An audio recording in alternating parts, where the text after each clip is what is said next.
can quote them, disagree with them, glorify or vilify them. About the only thing you can't do is ignore them, because they change things. They push the human race forward. And while some may see them as the crazy ones, we see genius. Because the people who are crazy enough to think they can change the world are the ones who do.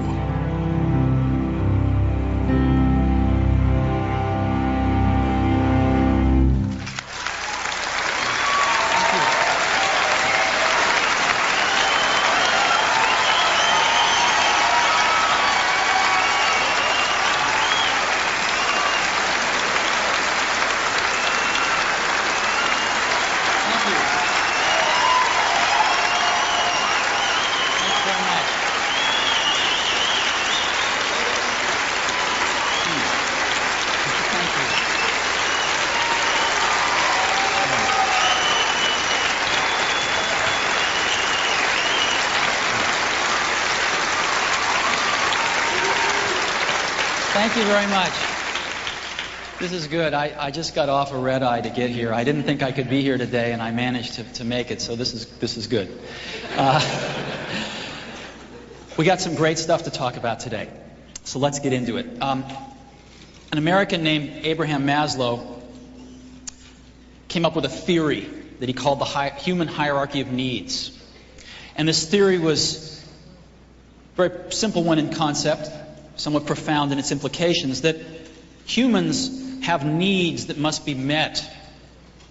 And these needs can be stratified into certain levels, and they need the bottom needs to be met first, and then they progress to the next level, and when those are met, they progress to the next level. So you start off with the physiological needs, food, clothing, and shelter, let's say. If those are met, or once those are met, you then start to be concerned more with the safety of your environment, eventually with love, with esteem, with self-actualization. I don't know if this is true or not, but this is what Abraham believed. And I thought this was a good model, so I borrowed it today to construct Steve Jobs' version of this, which I call the Apple hierarchy of skepticism. And let me explain this to you. When I came to Apple a year ago, all I heard was, that Apple is dying, Apple can't survive. And it turns out that every time we convince people that we've accomplished something at one level, they come up with something new.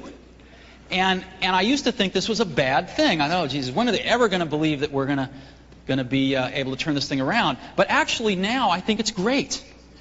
Because what it means is we've now convinced them that we've taken care of last month's question.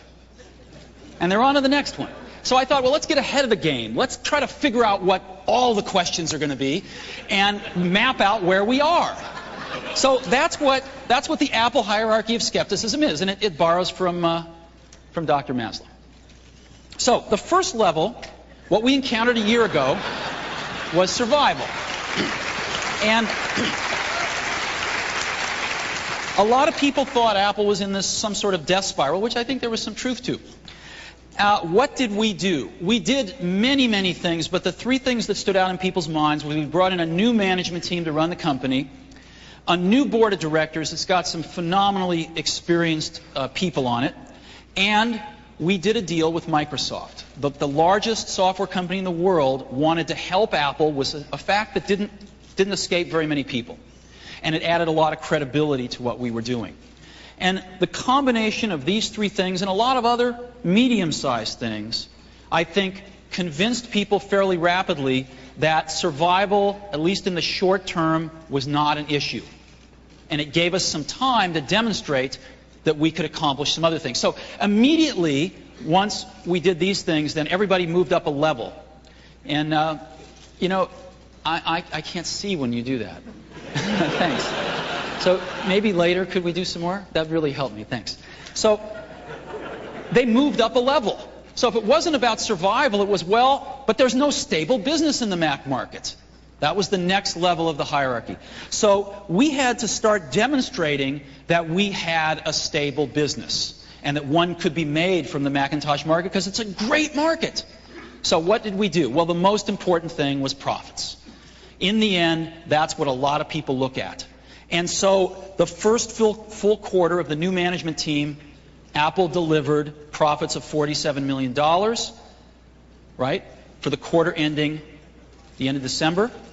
And in the next fiscal quarter, the second fiscal quarter, ending the end of March, Apple delivered a quarter with $55 million worth of profits.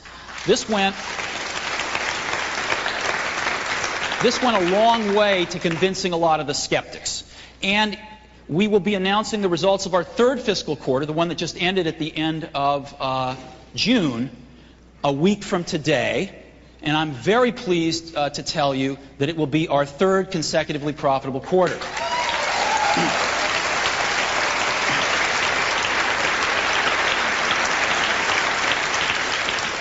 Fred Anderson, our really great CFO, would cut my head off if I told you the results. I'm dying to, but I can't. So I think you'll be pleased.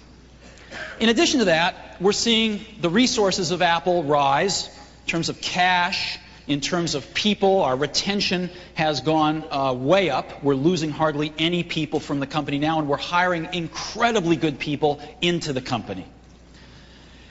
We also realigned our distribution channels, and of course the most visible part of that was CompUSA. There have been many other parts of it as well, but CompUSA is a very important part and sort of the symbol for the whole realignment of distribution, and it's working great.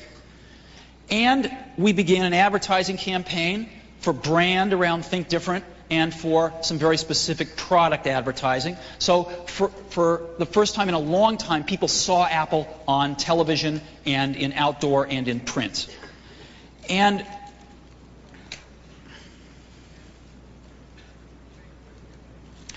we also invested in an online store.